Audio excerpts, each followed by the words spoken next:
what are your thoughts on putting out content on social media that might draw a spark, and then these social media platforms just turning people off, like just turning. I mean, you have, for example, I'll just use your profile for example. You got like 42,000 followers on LinkedIn.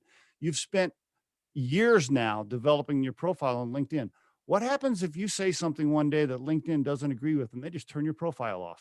Yeah, Like, no, what are you? yeah, that's a worry. It really is because it's my by far and away my biggest sales channel, without a Yep. doubt. And but, Yep. and those 43,000 followers, only 12,000 of those are actual connections. So there's a lot of people have made the decision to follow me Hmm. rather than connect with me, which tells me that I'm doing something right in terms of Hmm. output. Hmm. Um, it's a balance. You've got to be capable of being a little bit provocative without going too far. Phew, I look. I like LinkedIn because it's business, and that tempers a lot of people in terms of keeps them clean to a certain extent in terms of how far they're prepared to go. Hmm. You can't carry any kind of authority or push any kind of content on LinkedIn anonymously. You've got to be using you've got to be a real person, and Hmm. that's the problem with places like Twitter. Is it's too easy to say bullshit and to say nasty, hurtful, horrible things when nobody knows who you are. Hmm. Um, so censorship from taking ownership of your content thing.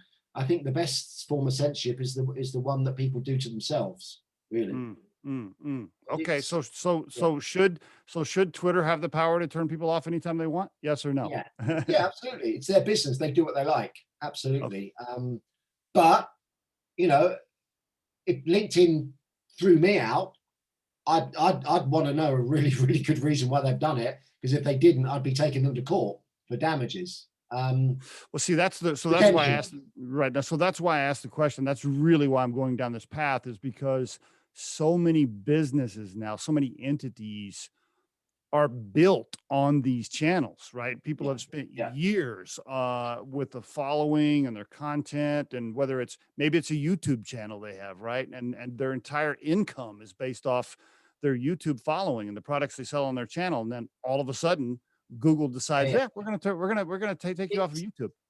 look, I honestly, LinkedIn is my prime. I mess around on Twitter from time to time. I hate Facebook for I on a noticed. number of levels. I won't go into that now. Maybe another time.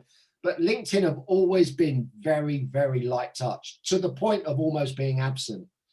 Mhm. I've been on forums before where I've barely been typing the words FUC, the letters FUCK, and I'm getting a message from an administrator going, "What the hell are you doing?" You know, LinkedIn is, I think, very open, very fair. It lets people moderate itself, and it works because you don't have any anonymous assholes on there, basically. Mm. If you think today's tip or guest interview can help someone you know, please share this with them. If you've enjoyed today's episode, please subscribe to our channel and hit the like button.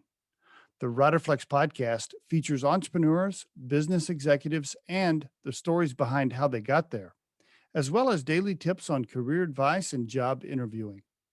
You can visit riderflex.com to learn more about us and get information and pricing on the recruiting and consulting services we provide. Thanks so much for listening and have a great day.